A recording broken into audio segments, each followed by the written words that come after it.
Хайбулинский район расположен в дождевой тени Уральских гор. Это позволяет защищать его от атлантических воздушных масс и открывает климатическому воздействию регионов Средней Азии. Лето в Хайбулинском районе с частыми суховеями, засушливое, зима морозная.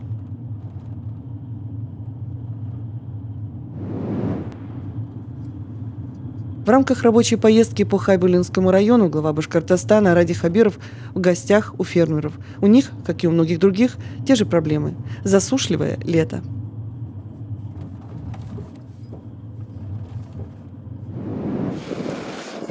Это не калиброванная, нет еще ничего? Нет, она для сдачи, мы уже заканчиваем уборку, да.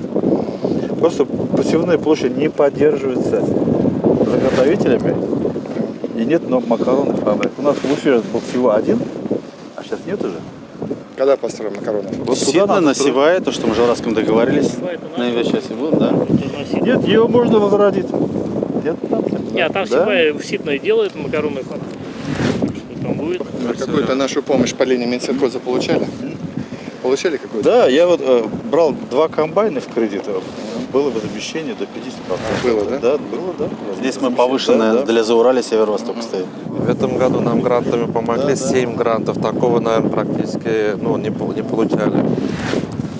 Занимаемся мы первичным семеноводством. Первичное семеноводство у нас по Башкирии Чешма занимается, так ведь? Да. И мы вот. Фактически это... Сколько посевная у вас площадей? У нас посевная 1700 гектаров. 1700, да. И вот средний, вы говорите, 6 да, в этом году, да. Там 60. А сажаете сколько? Да. Тоже? Сколько на гектар сколько? Не, я имею в виду вот Тонна на гектар сколько? Нет, на гектар норма высева. 200 гектаров. 200 гектаров в среднем. Так. А что так мало у вас посевных-то? Посевных? Да. А семеноводческое вот это хозяйство, вот ОПХ, если взять, допустим, они в среднем где-то составили около 2500 гектаров всегда. Все ОПХ. Баймасская ОПХ у нас вот банкротом ушел. Мы сейчас одни остались вот на рынке вот здесь в Урале по производству семян. Он конкретно семенами занимается, да? Не товарно, да, поэтому площади небольшие. Да. В этом году день поля здесь. Мы сейчас можем вот этот пункт переработки показать. Там лаборатория. Мы частной форме работы и сорта испытываем, конкурсный сорт испытания. Это государственная работа. Плюс первичное семеноводство мы развернули, 3-й год работаем. Через 2 года мы будем выпускать свою элиту. Здесь у нас переработка, банкарь, переработка. Вот это уже... Это отходная часть. А, это отходы? Да, это отходы. Это простое помещение у нас не хватает, все в аренде. Вот за 18 лет работаем. Большой платформе для передуров, потому что мы занимаемся. Пройдемте в лабораторию, я вам покажу лабораторию. Вот мы строим лаборатории сами, на свои средства. Двухэтажное оно. Здесь и конкурсное, и первичное. Обычно госсорту сейчас занимаются все конкурсным сортоспытанием, но мы в частной форме и конкурсное ведем сортоспытание, и плюс первичное семеноводство. Вот у нас 3-тонный комбайн, сеялочный агрегат. Это финский комбайн.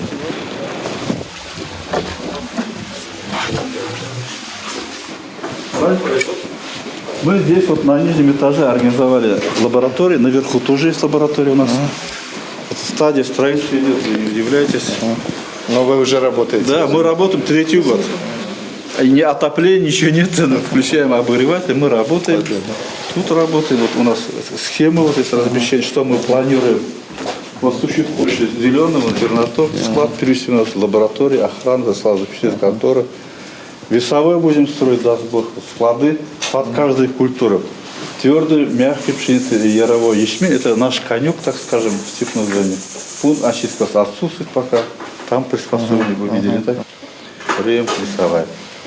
Вот. Потом вот вторая половина тут у нас вот десяток перебирает. Вторая половина. Да.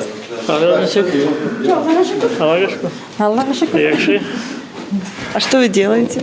Мы из массы 1000 грамм высчитываем по 50 штук, готовим семена для посадки вот на эти ручные Эти Только сливки. вручную это делается, да? Это вручную делается, да. Вот у нас специально этот, и все это взвешивается, все вручную А делается. зачем это нужно?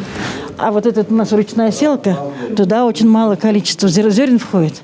Поэтому вот мы по 50 штук отсчитываем, взвешиваем и в маленький мешочек складируем. А потом с этими мешочками выходим в поле.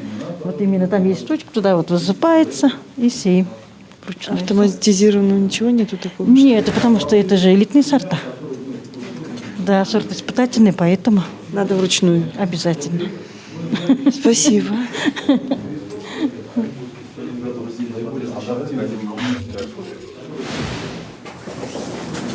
Это готовое зерно, да? Да. Ячмень у них хороший. У нас ячмень занимает 62%. Вот эти сорта. Твердый где-то в районе около 40%. Мягкий 61% занимает структуру посевных лошадей. Вот смотрится аппетитно. Да. Она на руку чувствуется, тяжесть, да? Так? Жевать хочется. Да. Как тяжело дается-то.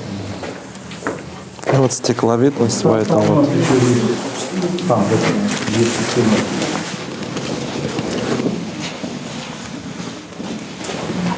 мы перегородку все сделали. Вот все сорта, которые мы сеем, их у нас 104 сорта на конкурсе разных селекционеров. Потом здесь у нас переработка идет холодкового материала. Здесь образцы, наверху то же самое же. У вас образование у самого аграрное, да? Аграрную, я кандидат сельхознаук. То есть, ну, вы понимаете. Да. Я тут, как говорится, насилию и не работаю даже таким. Это единственное здесь, в Таблинском районе, да? Чем помогать-то вам будет? Нам надо будет просубсидировать оборудование, то, что он здесь берет. Вот то, что сыну сейчас помогли, вот сейчас начнет работать. Дальше будем в ручном режиме только. Нам помощь нужна, потому что это семенавоз, это основа, а так вот, если маленькими шажками, мы долго еще будем достигать. У нас Байманский упаха был, сейчас его нет, возрождать его собирается, но мы могли бы послужить.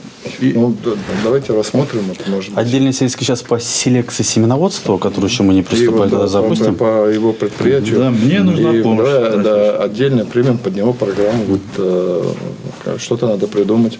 Либо это субсидирование оборудования, либо что-то еще. Может быть, там и дальнейшее развитие инфраструктуры вашей. Мы с вами тогда еще увидимся. Хорошо, и спасибо. там прям понятно. Но вы должны сформулировать не так, чтобы нам помощь нужна. Вы конкретно вот для министра, для зампремьера должны сформулировать, что вы хотите конкретно. А мы уже будем считать деньги и смотреть.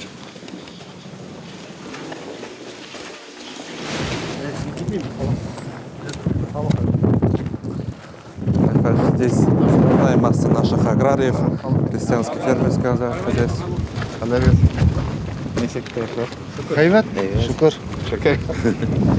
Уборку мы почти заканчиваем, осталось еще где-то 10-15 тысяч. Ну, урожай, конечно, не очень. По сравнению с прошлым годом чуть получше, благодаря вашей поддержке, что помогли. Ну, вот эти 2 недели жаркой погоды нас, конечно, сильно подкосили. Наши аграрии в целом, наверное, благодарны, что поддержку чувствуем. Ну, и на будущее, наверное, тоже. Там наши немножко долги есть, наверное, да, по субсидиям. Здесь Есть, да, немножко? Там удобрение, там потом за технику и семена. Закроем. Вот я вам точно говорю, закроем. А на будущую программу не отменяется по технике субсидии? Нет. На следующий На год? единственное, мы все-таки хотели бы переходить на лизинг.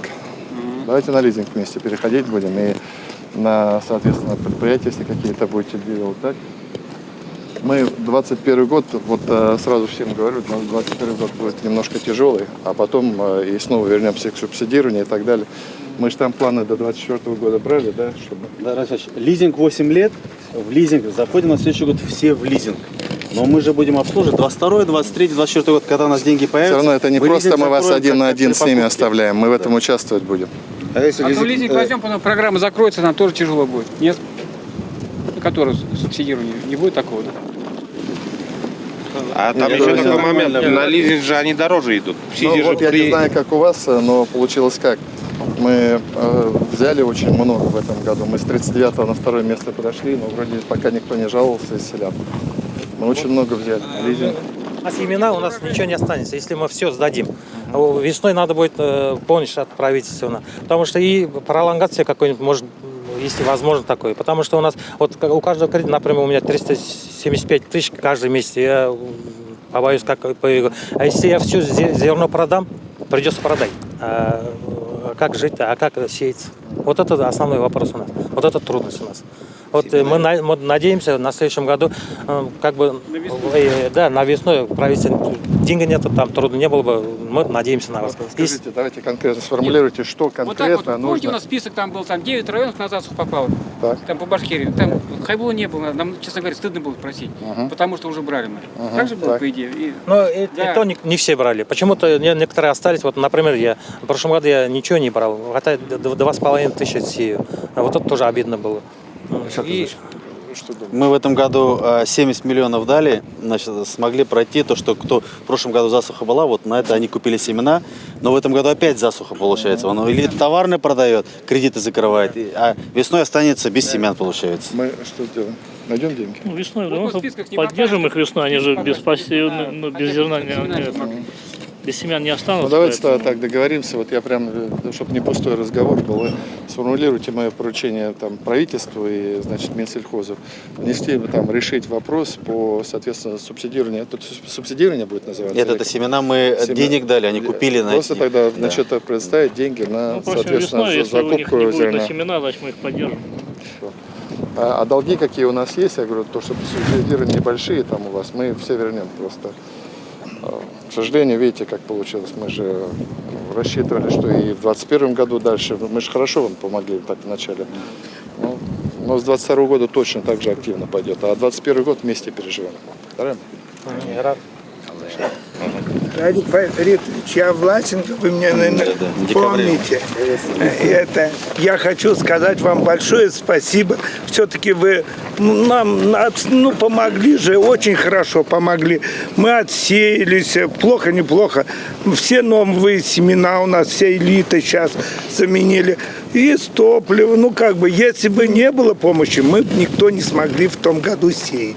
В этом году? В этом году. А так, большое вам спасибо. Сейте точно, поможем. Видите, как не везет немножко. Видите, бросать сеять мы тоже не можем. У меня, например, около 40 человек рабочих. Куда они уже, я им как отец, как все. Куда я их брошу? Я же их не оставлю без... А то они в этом году тоже всем вам, я уезжал, сказали, передай им это спасибо, скажи от нашего. Хоть как я им всем и сено накосили, и все, и есть. Так что спасибо вам большое. Мы вот сейчас договорились, ваш соревновательный центр, как договорились, тогда, наверное, сейчас ко мне, и прям вот, чтобы, зерно, по крайней мере, вашего района, я имею в виду. Поэтому так. Тогда давай. Потому что вот сейчас вот по Заурале у нас, ни одного комплекса нет, как мясоперерабатывающий завод. Вот как бы раньше Сибирский мясокомбинат был, где мы могли мясо принимать. И вот мы сейчас отправляем все в Оренбургскую область.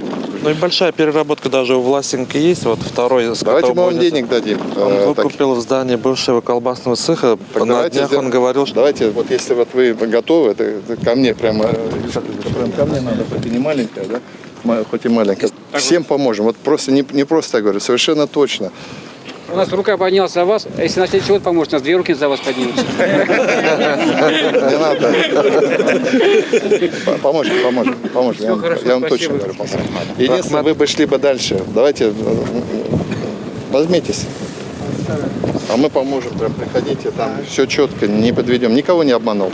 Мы кому обещали, всегда помогали и двигаемся.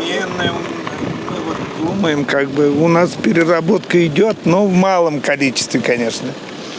Конечно, маленьком, потому что вон сколько скота тут. У вас, наверное, тоже в живом весе собирают? Да, в основном в живом весе тоже. Безобразие. Все, спасибо. Рахмат, всем спасибо. Спасибо.